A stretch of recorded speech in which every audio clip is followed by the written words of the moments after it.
ஜெயகாந்தன் சிறுகதைகள். நீ இன்னா சார் சொல்றே? வாசிப்பது சந்தீப். நான் ஒண்ணும் லூஸ் இல்லே. அதுக்காக என்ன நான் புத்திசாலின்னு சொல்லிக்கறதா இன்னா?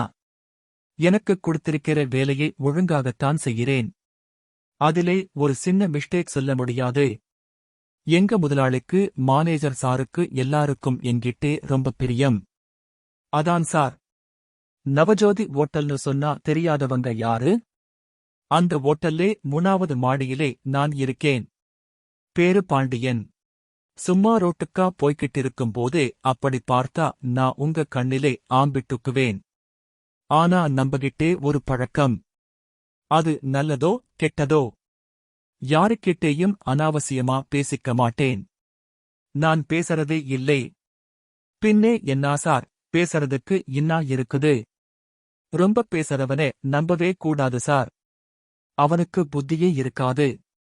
பேசாம இருக்கிறவனையும் நம்பக்கூடாது. ஏன்னா அவன் பெரிய ஆளு சார்.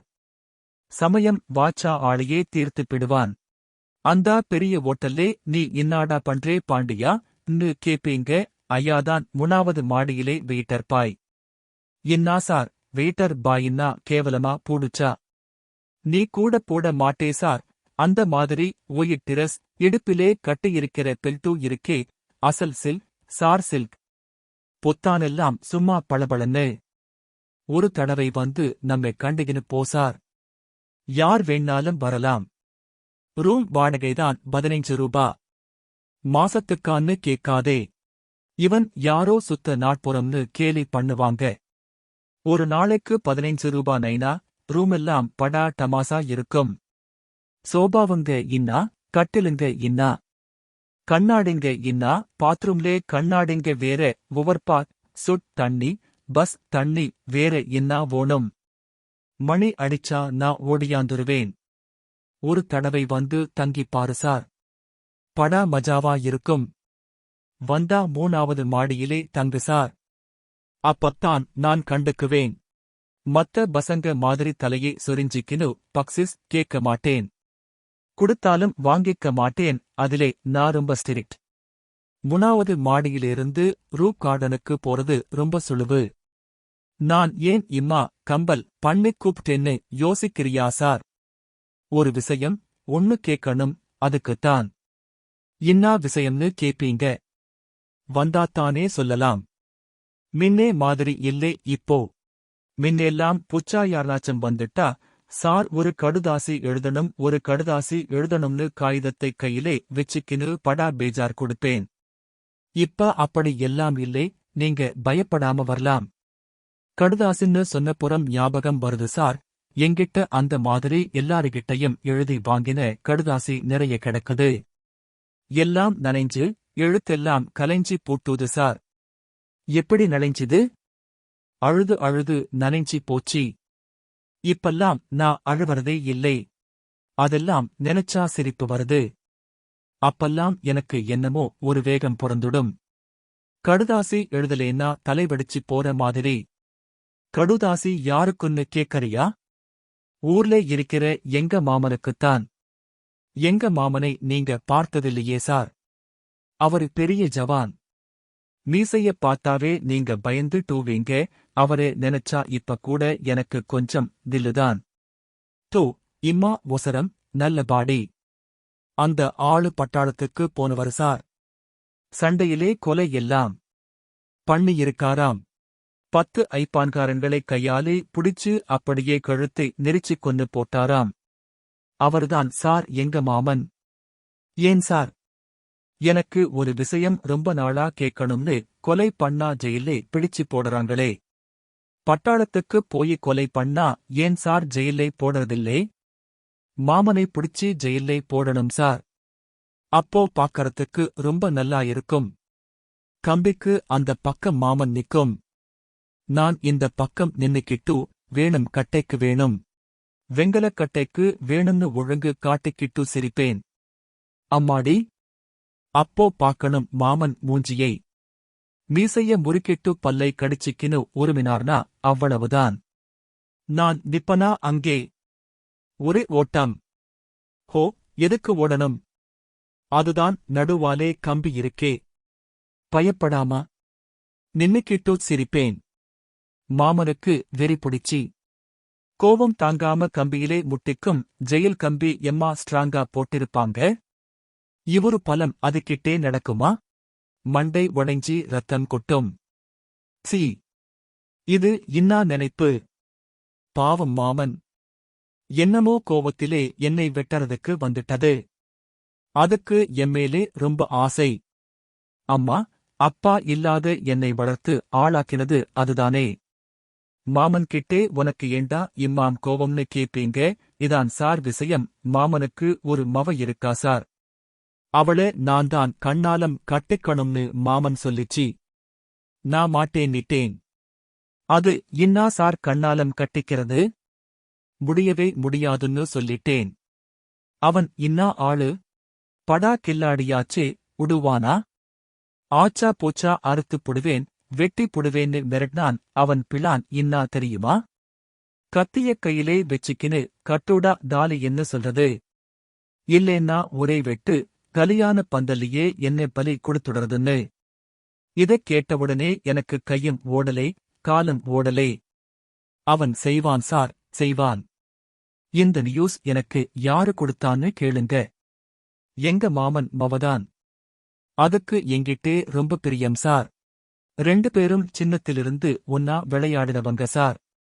அது வந்து அழுதுகிட்டே சொல்லிச்சி, மச்சான் என்ன கண்ணாலம் கட்டிக்கு உனக்கு இஷ்டம் இல்லாட்டி போனா பரவாயில்லை, இஷ்டமில்லாம கட்டிக்கிட்டு இன்னா பிரயோசனம்.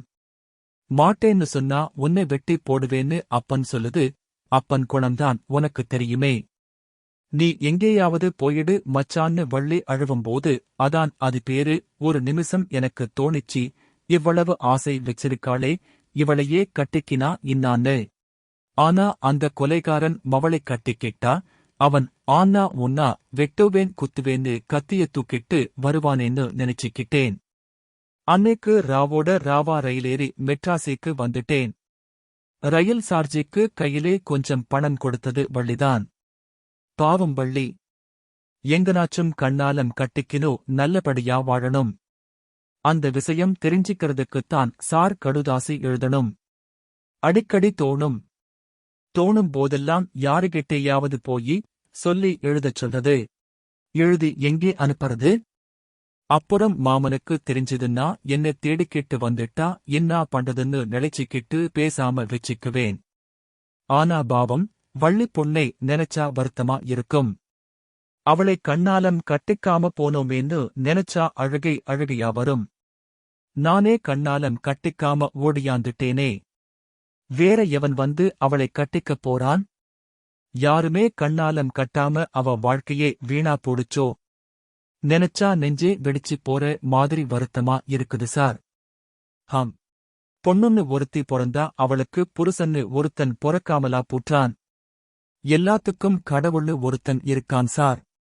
அந்த கடுதாசியிலே உன்னை எடுத்து படிக்கிறேன் கேட்கிறியா சார்? தேவரேர் மாமாவுக்கு சுபம்.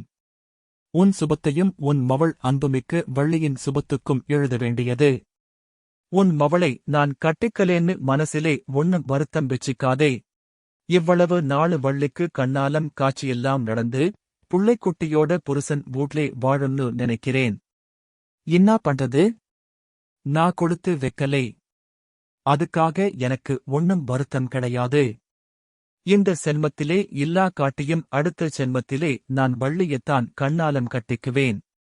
ஆனா அப்பவும் அவளுக்கு அப்பனா வந்து நீயே பொறக்காம இருக்கணும். இங்கே நான் ஏதாவது நல்ல பொண்ணா பாத்துக்கிட்டிருக்கேன். கிடைச்சதும் உனக்கு காகிதம் போடறேன். சமாச்சாரம் வந்ததும் நேரிலே வந்து எனக்கு கண்ணாலம் கட்டி வைக்க வேணும்னு கேட்டுக்கொள்கிறேன். இப்படிக்கு உன் அக்கா மவன் பாண்டியன். நான் சொன்னதை அப்படியே எழுதிக் கொடுத்தார் சார். அவரு யாருன்னு கேக்கிறியா? எத்தனையோ பேரு எழுதிக் கொடுத்தாங்க. யாருன்னு சொல்றது? எனக்கு எழுத படிக்கத் தெரியாது. கடுதாசி எழுதும்போது சொன்னதைத்தான் அப்படியே ஞாபகம் வெச்சிக்கிட்டு திருப்பிச் சொன்னேன். இல்லேன்னா நான் ரொம்ப படிச்சு கிழிச்சேன். நினைச்சி பார்த்தா வள்ளி பொண்ணுக்கு என்னமோ துரோகம் பண்ணிட்ட மாதிரி தோணுது. அந்த சமயத்திலே தனியா குந்திக்கினோ அழுவேன். நம்ம மானேஜர் இல்லே சார் ஐயரு அவரு என்னை பார்த்து ஒரு நாள் சொன்னாரு இவன் ஒரு கேரக்டர்னு. அப்படின்னா என்னான்னு எனக்கு தெரியலை. நான் ரொம்ப அழகு சார். நெசமாத்தான். என்னை மாதிரி இன்னொரு அழகான மனுஷனை நான் இதுவரைக்கும் பார்த்ததில்லை. நான் அவ்வளவு அழகு சார். என்னைப் பத்தி நானே எப்படி சார் ஒரேயடியா சொல்லிக்கிறது? அதுக்குத்தான் சொல்றேன் ஒரு தடவை இங்கே வந்துட்டு போங்கன்னு. கடுதாசி எழுதுற பழக்கத்தை எப்படி விட்டேன்னு கேளுங்க. சுகுணா இல்லே சார். சுகுணா சினிமாவிலே ஆக்டு கொடுப்பாங்களே பெரிய ஸ்டார், அந்த அம்மாவை நீங்க பார்க்காமையா இருந்திருப்பீங்க? படத்திலேயாவது பார்த்து இருப்பீங்களே. அதான் அந்த அம்மா படம் எல்லா பத்திரிகையிலேயும் வந்துச்சே. கார் ஆக்சிடென்டுலே செத்துப்போன உடனே அதுக்கு முதல் நாளு நம்ம ஹோட்டல்லே இங்கேதான் 3வது மாடியிலே 9ஆம் நம்பர் ரூம்லே தங்கி இருந்தாங்க. பாவம். 10 வருஷத்துக்கு முந்தி அந்த அம்மாவுக்கு இருந்த பேரும் பணமும் எல்லாம் அவ்வளவுதான் சார். ஆனா நேர்லே பார்த்தா அடாடாடா செம்ம இருப்பாங்க சார். அவங்களுக்கு கடைசி காலத்திலே சான்ஸே இல்லையே. ஏன் சார்? நான் யாரு கிட்டேயும் பேசாதவன். ஆனா அவங்க கிட்டே மட்டும் ஏனோ ரொம்ப பேசுவேன். அவங்களுக்கும் எங்கிட்டே ரொம்ப ஆசை. அதுக்காகத்தான் இங்கே வந்திருந்தாங்களாம். எதுக்கு? அதான் பழைய மாதிரி மறுபடியும் பேரும் பணமும் எடுக்கிறதுக்காக. என்னென்னமோ திட்டமெல்லாம் போட்டாங்க. யார் யாரோ வருவாங்க, பேசுவாங்க. நமக்கு அதெல்லாம் இன்னா தெரியுது? அவங்க யார் யாரையோ புடிச்சு சினிமா படம் பிடிக்கிறதுக்கு பிளான் போட்டாங்க சார். அதிலே ஒரு ஆளு என்னை கேட்டான் சார், ஏம்பா நீ படத்திலே ஆக்ட் குடிக்கிறியா? ஹீரோ பர்சனாலிட்டி இருக்கேன்னு. நானும் இன்னும் எழுச்சிக்கிட்டு நின்னேன். அப்புறம் அந்த சுகுணா அம்மாதான் சொன்னாங்க, பாண்டியா நீ குழந்தை. சினிமாவெல்லாம் உனக்கு வேணாம், அது உன்னை பாழாக்கிடும் அப்படின்னு. அவ்வளவுதான். நமக்கு உதறல் எடுத்துக்கிச்சி. அந்த ஆசையை விட்டு பிட்டேன். 2-3 நாளிலே நான் ரொம்ப சிநேகம் ஆயிட்டேன் அவங்களோட. வள்ளி மேலே வந்த ஆசை மாதிரி அவங்க மேலேயும் லேசா ஒரு ஆசை உண்டாயிடுச்சி. ஜன்னல் வழியா அவங்க முகம் தெரியற இடத்திலே நின்னு அவங்களையே பார்த்துக்கிட்டிருப்பேன். அவங்களும் பாப்பாங்க, அவங்க சிரிப்பாங்க, நானும் சிரிப்பேன். அன்னைக்கு பார்த்து எனக்கு மாமாவுக்கு கடுதாசி எழுதணுமெங்கிற ஆசை வந்தது. காகிதத்தை எடுத்துக்கிட்டு சுகுணா அம்மாகிட்டே போனேன். அந்த அம்மா சந்தோஷமா கூப்பிட்டு உட்காரச் சொல்லி கடுதாசி எழுத ஆரம்பிச்சாங்க. அப்ப அவங்க பக்கத்திலே ஒரு புஸ்தகம் இருந்தது. அது இங்கிலீஷ் புஸ்தகம். எனக்கு படிக்கத் தெரியாதே ஒழிய எது இங்கிலீசு எழுத்து எது தமிழ் எழுத்துன்னு நல்லா தெரியும். இங்கிலீசு எழுத்துத்தான் சார் ரொம்ப அழகு, தமிழ் நல்லாவே இல்லை, என்னமோ புழு நெளியற மாதிரி. அந்த சுகுணா எப்பவுமே ஏதாவது புஸ்தகத்தை படிச்சுக்கினே இருப்பாங்க. நான் அவங்களை கேட்டேன், நம்ம ஐயரில்லே மேனேஜர்.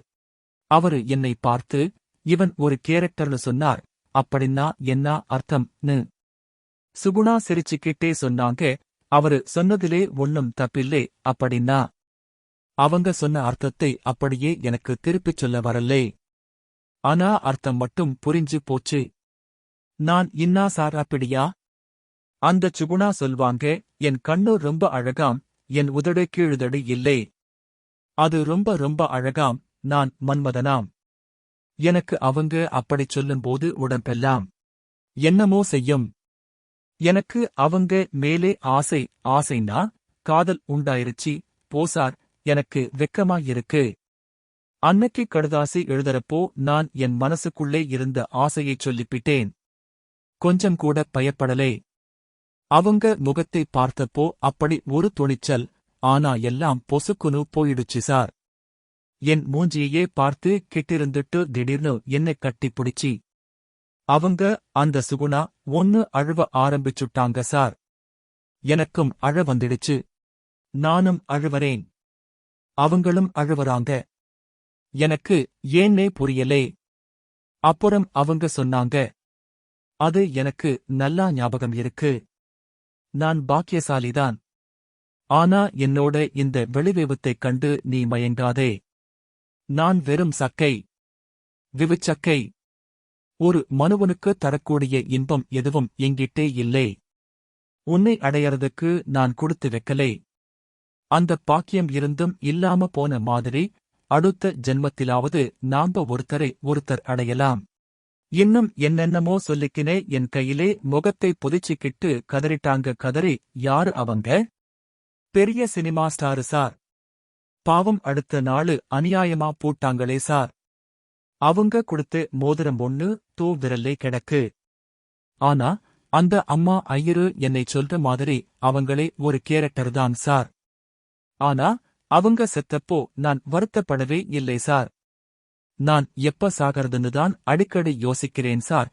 இதிலே இன்னொரு கஷ்டமும் இருக்கு. அடுத்த ஜென்மத்திலே நான் யாரை கண்ணாலம் கட்டிக்கறது? வள்ளியையா, சுகுணாவையா? இந்த ஜென்மத்திலே நான் சுகமாத்தான் இருக்கேன். அடுத்த ஜென்மத்தை நெளிச்சிக்கினா ஒண்ணுமே புரியலை சார். இதப்பத்தி உங்களை ஒரு வார்த்தை கேட்கலாம்னு தான் சார் இந்த பக்கம் வந்தா வாங்கன்னு சொல்றேன். இங்கே இருக்கிறவங்க கேட்டா சிரிக்கிறாங்க சார். நீ ஒரு கேரக்டர் தான் சொல்றாங்க. பார்க்கப் போனா உலகத்திலே ஒவ்வொரு மனுவனும் ஒரு கேரக்டர் தான். நீ இன்னா சார் சொல்றே. இந்த வாசிப்பை கேட்டதற்கு நன்றி.